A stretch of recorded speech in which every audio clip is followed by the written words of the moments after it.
With diesel prices skyrocketing, I wanted to do a quick video on how fuel surcharges are calculated and a little bit on the history.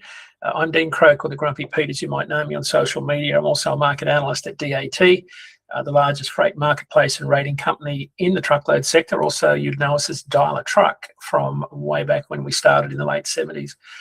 The fuel surcharge originated in a desperate protest by truckers on a frozen Pennsylvania interstate in December '73, led by J.W. Edwards, or as he was known by his CB handle, River Rat. Back then, the national diesel price had doubled overnight when Arab nations cut off oil to the US. The sudden spike threatened the financial viability of owner-operators, who at the time hold about 70% of the nation's freight under government-regulated rates that they couldn't increase. The resulting strikes, blockades, and violence compelled the federal government to implement the fuel surcharge. What started as a 6% add-on has over 5 decades evolved into the current Department of Energy Index per mile formula utilised by DAT and the wider industry. But along the way, it gave birth to the #1 hit song by C.W. McCall, Convoy, and a Hollywood film of the same name, and one of trucking's most important advocacy organisations, the OOIDA, or Owner-Operator Independent Driver Association. In '73, let's have a look at the timeline. October the 6th, the Yom Kippur War began. US aided Israel via Operation Nickel Glass. OPEC, that should read OPEC, not with an AO. They retaliated. In October '73, OPEC cut oil production by 5%. 2 days later, they imposed a total oil embargo on the US. The crisis was immediate and severe. Oil prices quadrupled, soaring from roughly $3 to $11 a barrel, almost $12 a barrel by December '73. Retail gasoline jumped 43% from 38.5 cents a litre to 38.5 cents per gallon to 55 cents per gallon by June of '74. I think it's over $4 today. Diesel prices had doubled. By late '74, the AAA reported that 20% of gas stations nationwide had no fuel. States implemented odd-even rationing. Truckers were limited to 50 gallons of fuel. By the time the embargo ended in '74 of March, prices had permanently reset, though, to a higher level. The trucker rebellion, though, is a fascinating story. It began at 10 p.m. when J.W. Edwards ran out of fuel on Interstate 80 near Blakesley, Pennsylvania, hauling meat from the Midwest of New York. Broke and frustrated, he picked up his CB and announced he was blocking the highway. Others, like the Flying Dutchman and Captain Zag, joined in. Within hours, hundreds of rigs halted I-80, creating a 12-mile gridlock in both directions. Back then, their grievances were existential. This quickly spread to 10 states. By the next day, most owner-operators had their entire lives mortgaged into $35,000 rigs on incomes of $12,000. Diesel had doubled, though. Fuel was rationed. Government had just proposed a 55-mile-an-hour national speed limit, which for truckers meant a direct pay cut if they were paid by the miles. Under ICC-regulated rates, they couldn't simply charge more. They were being squeezed from every direction back then. After two smaller shutdowns in December, the real crisis erupted in 1974. In January, owner-operators nationwide left their cabs and blockaded highways. By February the 2nd, the Northeast had empty grocery shelves. Violence escalated sharply. Bricks and boulders were thrown from overpasses. One driver was killed in Pennsylvania tragically as strikers dropped a rock onto his cab. Windshields were smashed. Truckers were shot at. In Arkansas, non-striking trucks were attacked with bombs. Ohio's governor deployed the National Guard, used tear gas. President Nixon dismissed the strikers as a handful of desperados. Not dissimilar to what we went through in Australia in 1979 with the Razorback blockade. On February the 7th, 1974, the government reached an agreement with a 6-man team of truckers that included 2 critical concessions. Owner-operators could add a temporary 6% fuel surcharge to fees, and truck stops would receive additional fuel allocations. By February the 11th of '74, most rigs were rolling, but only after the federal government threatened to send in the troops. The shutdown caused approximately 100,000 layoffs. In '73-'74, truckers' strike didn't just produce fuel surcharges, they really permanently changed the political nature and the cultural landscape of trucking today. In the immediate aftermath, independent owner-operators recognised they needed a permanent organisation to fight for their interest, not just when the next crisis hit, but every day in Washington. The Owner-Operator Independent Driver Association, or OOIDA, was founded in 73, born directly from the organisational energy of the fuel crisis protest. The strike also ignited a CB radio explosion across America. Truckers had used CB to coordinate blockades and spread the shutdown across state lines. Ordinary Americans watching the news wanted in on the action. Back then, CB radio licenses grew from under 1 million in 73 to 12 million by 1977. Truckers became folk heroes. The image of the independent owner-operator taking on the government, the oil companies, and the ICC with nothing but a rig and a radio captured national imagination. Hollywood got into the act. The folk hero image found its perfect expression also in music. In 75, country singer C.W. McCall released Convoy, a song built entirely around CB language. It was number 1 on the Billboard Hot 100 and country charts for many weeks. The song also created a CB language that we sometimes still use today, 10-4, Good Buddies, Smokey, etc. The song's success, though, was massive, and it spawned a feature film we all know as Convoy and a lot of movies afterward. But Convoy back in 78 starred Chris Christopherson, known as the Rubber Duck, the reluctant convoy leader. He starred alongside Ally McGraw and Ernest Borgnine, the sheriff that they were fighting with or in defiance of. The movie was framed as a working class rebellion against authority. It grossed about $46 million in the box office.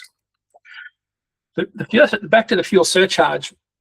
The emergency 6% surcharge was really the first fuel surcharge in American history or trucking history, because rates were government regulated back then. An adjustable surcharge was the only workaround the ICC would allow. So if we go back and look at all of this together, the concept that was formalized during the 79 oil crisis, triggered by the Iranian revolution. Diesel back then jumped 60 to 90 cents a gallon back in 79. But this time there were full-scale riots in 1979. Gunmen shooting at trucks in 18 states.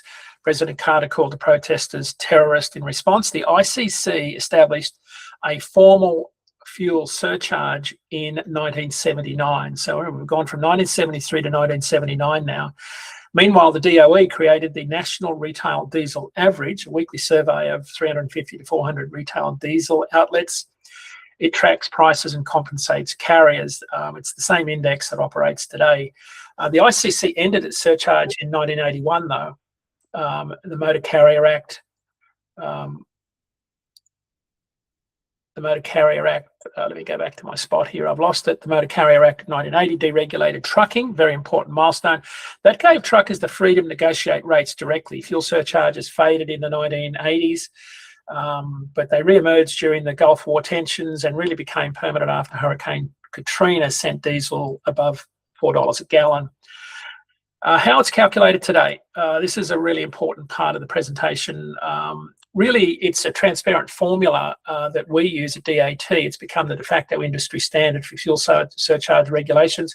It's the current EIA diesel surcharge that's released today, which is April the 7th, 2026, minus $1.25 as the baseline divided by your MPG. So 125 baseline represents the historical diesel price when surcharges became standard practice, the price which below no surcharge applies. The broader industry uses baselines from anywhere from $1.10 to $1.30, but we stick with $1.25 as the most widely referenced number. So if we look at the EIA national averages, it says 540 on the chart there, but I'll run you through some numbers here based on today's numbers. At 564 today, which is the EIA national average, April 7, 2026, you'd subtract $1.25, you'd get $4.39, divide that by 6, and you get a fuel surcharge of 73 cents per mile. So on the chart there, you can see that was last week's 540 minus $1.25, you get $4.15, divide 6, fuel surcharge would have been 69 cents a mile last week. So it's up 4 cents a mile in the last 7 days. Now, remember, the EIA national average is an average. It's not a market price based on anything else. It's collected once a week. It's not real time. So it's a lagging national benchmark, not what you pay at chains today. For that, I use the daily retail price from the largest seller of over-the-road diesel, Pilot Truck Stops. Covers about 822 truck stops, stands at 586 today, April 7th. It's up 36 cents 36%, or $1.56 since the war started. Of course, there are different fuel surcharges for different equipment types. At DAT, we use 6 miles per gallon for dry van, 5.5 for reefer, and 5.0 for flatbed. The figure accounts for deadhead miles. For reefer, it also includes the reefer unit's fuel burn, which adds about 8 to 15 cents a mile above dry van levels. So at the current national average of 5.86, the dry van fuel surcharge today would be 77 cents, reefer would be 84 cents, and flatbed 92 cents. For contract rates, though, which is about 80% of the loads hauled, the fuel surcharge is broken out separately and added onto the line haul rate. So I'll have a quick look at how this plays out for you. If I look at the load here on the, I'll just make sure I'm sharing the right chart here. Let me present something else. Let me look at DAT rate view. So what you can see here is a load from Fresno, New York to Hunts Point. Sorry, Fresno, California to Hunts Point. This is a reefer load. Fuel surcharge is 75 cents on this load. We can see the current rate on the 3-day rate is paying $10,029 today. That's a 3-day rate, 8 reports, 4 companies. The 7-day rate's probably closer to where the average is. It's got a rate strength of 92. 7-day rates at 9,800. There's a range from the lowest rates of 94 up to 10,322. This is pretty remarkable rates actually when you look at this. $10,000 today, including fuel of $2,193, is about $4,000 more. It's about $3,500 more actually than where we were last April. 13-month forecast. By the time we get to July 4, Ratecast has reefer rates on Fresno to Hunts Point out to about 11,300. So we're looking at another 1,300 on top of this before rates will peak. So capacity is pretty tight out of Fresno right now, but that's how you calculate the fuel surcharge. I could take out the fuel surcharge here and update the fuel, and it would drop the rate to 7,800. So the rate to move that load, excluding fuel, is 7,800. When I add fuel back in, the rate would become 10,300. So fuel is $2,100 of that load from Fresno to Hunts Point, New York. All right, so that kind of wraps up what I wanted to say. It's one of the few industry practices that can be tracked back to a single moment, started by J.W. Edwards back in '73, picking up his CB radio. Really changed a whole lot about our trucking industry along the way. OOIDA was formed. We had a #1 hit song, an iconic movie, and it permanently changed how we see how freight is moved in this country. So again, that's what the fuel surcharge is. That's how it started. Make sure you know your operating costs and make sure that you're negotiating the fuel surcharge into those truckload rates.